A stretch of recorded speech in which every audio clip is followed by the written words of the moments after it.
Movimientos políticos en Venezuela entre 1945 hasta 1958. El 18 de octubre de 1945 se da un golpe de estado al gobierno de Isaías Medina Angarita, el cual estaba encabezado por los mayores Carlos Delgado Chalbaud, Marcos Pérez Jiménez y el capitán Mario Vargas. Este golpe de estado se le dio el nombre de Revolución de Octubre. Con esta nueva junta de gobierno, llamada el Trienio Adeco, se hicieron varios cambios en lo que era la Venezuela de esos tiempos, como la anulación de la Ley de Reforma Agraria, el establecimiento de un sueldo máximo para los empleados públicos, la disolución del Partido Democrático Venezolano, o PDV, entre otras muchas medidas culturales, políticas y económicas. En 1947 se hace una reforma a la Constitución, en la que los puntos más importantes era el ya pedido voto universal, directo y secreto, el cual se caracterizaba porque cualquier venezolano, sin importar su raza o sus creencias, tuviera el derecho a participar en una votación para elegir a sus representantes políticos. En esta Constitución también se garantizaba la protección a la familia y a la salud pública, como también el que cualquier persona que estuviera en la República tenía el derecho a la educación, y se mejoró las condiciones de los medios rurales para apoyar a los campesinos. Cuando el tiempo establecido para la Junta de Gobierno acababa, se celebran las primeras elecciones presidenciales sin ningún tipo de presión sobre los venezolanos. Estas elecciones se dieron el 14 de diciembre de 1947. En la cual participaron como principales candidatos Rómulo Gallegos por parte de Acción Democrática, Rafael Caldera por parte de COPEI y Gustavo Machado por parte del Partido Comunista de Venezuela, teniendo como ganador a Rómulo Gallegos con un 74% de los votos. El gobierno de Rómulo Gallegos estuvo constituido por el seguimiento de obras públicas comenzadas en el mandato del Trienio Adeco, como seguir el plan de electrificación, la construcción de la Avenida Bolívar y continuar las carreteras como la del Este o la de Caracas-La Guaira.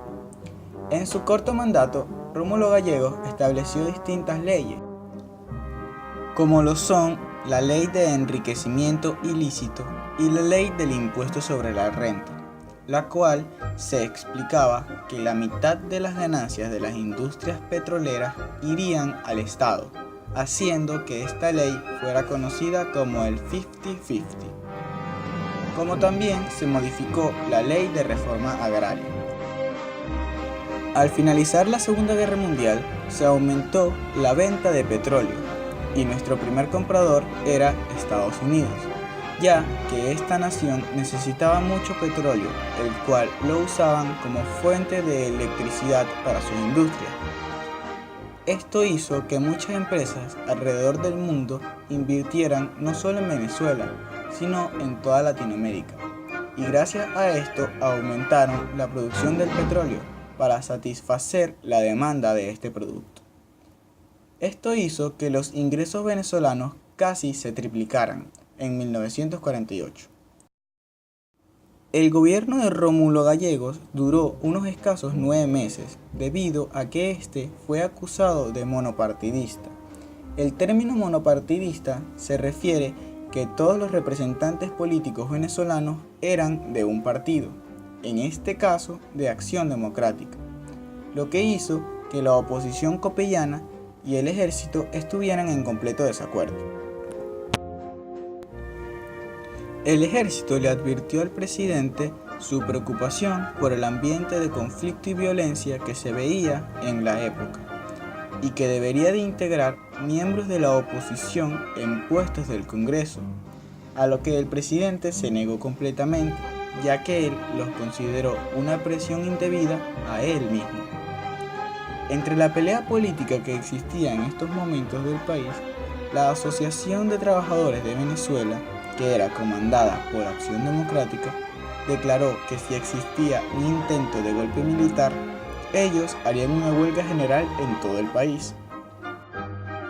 Debido a estas amenazas, el ejército decidió dar un golpe de estado para, según ellos, salvar la economía del país.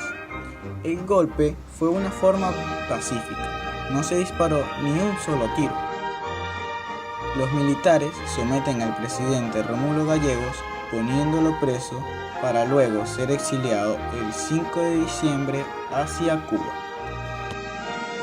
Lo curioso de este golpe es que estaba encabezado por sus compañeros del golpe de 1945, Carlos Delgado Chalbaud, Marcos Pérez Jiménez y Luis Llovera Páez. Al terminar este golpe y Rómulo Gallegos irse exiliado hacia Cuba, queda a cargo una junta cívico-militar, la cual, entre uno de sus primeros movimientos, cambia la Constitución, volviendo a poner la Constitución de 1936, iniciando así una dictadura.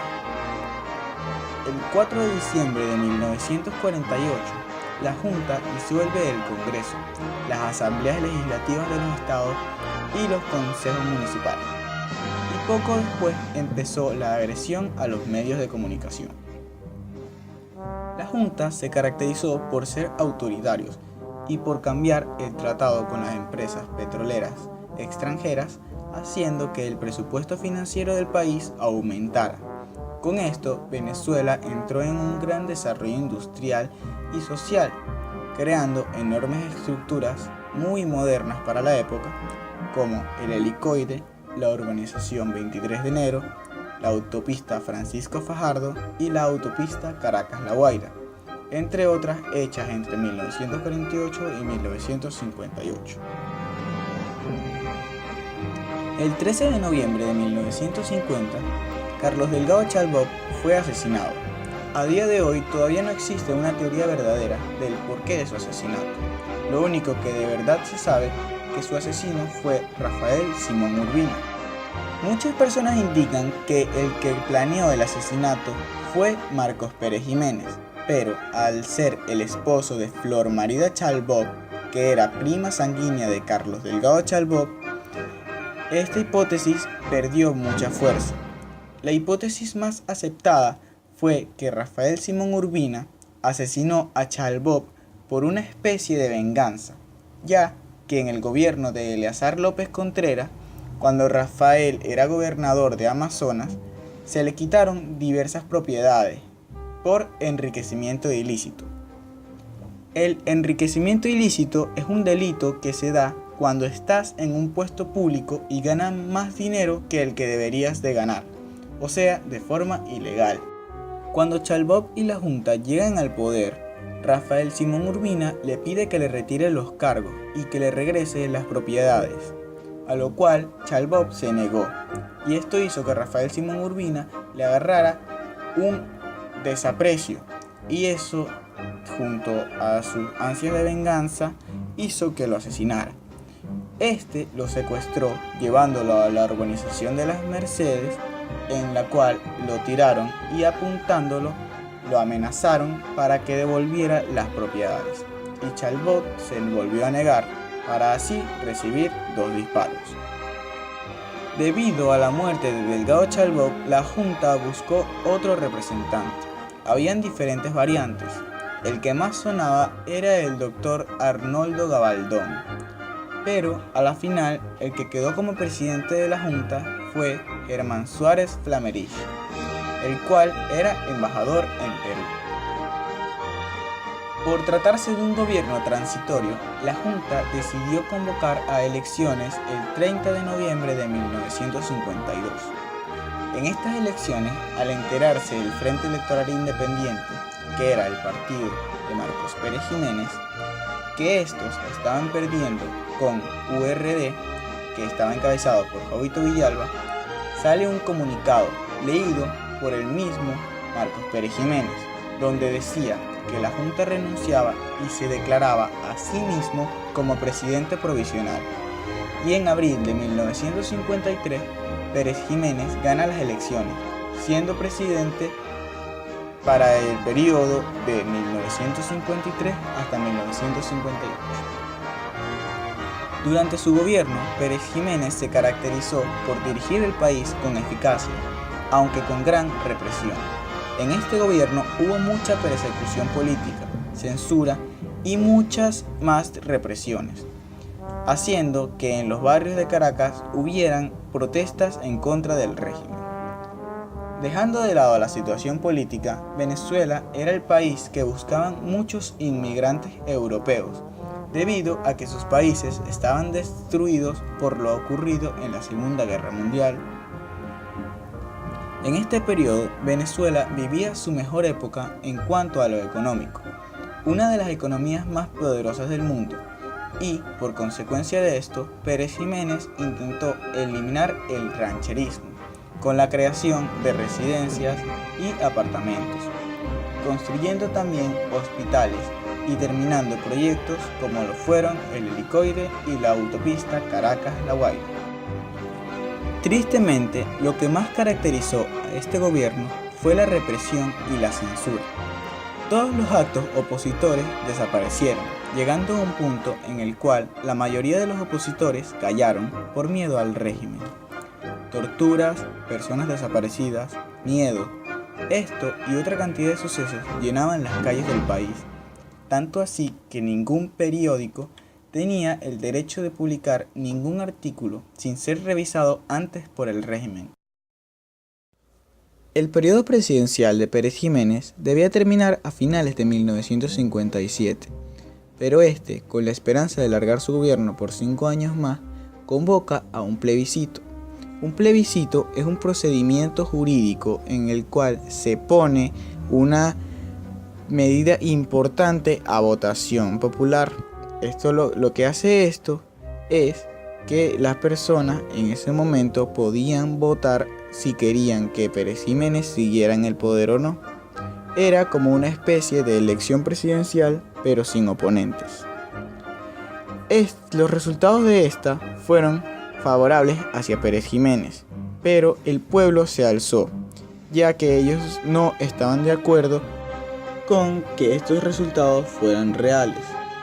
En consecuencia, el país se levantó y el 1 de enero de 1958 se llevó a cabo un fallido golpe militar, a lo que Marcos Pérez Jiménez respondió con mucha más represión de la que había, lo que hizo que el 21 de enero la Junta Patriótica convocara una huelga general en la que participó varias partes del país. Esto hizo que el 23 de enero haya un golpe militar, en que por tal motivo Pérez Jiménez huye hacia Santo Domingo, colándose así un punto final a su historia como presidente de la República.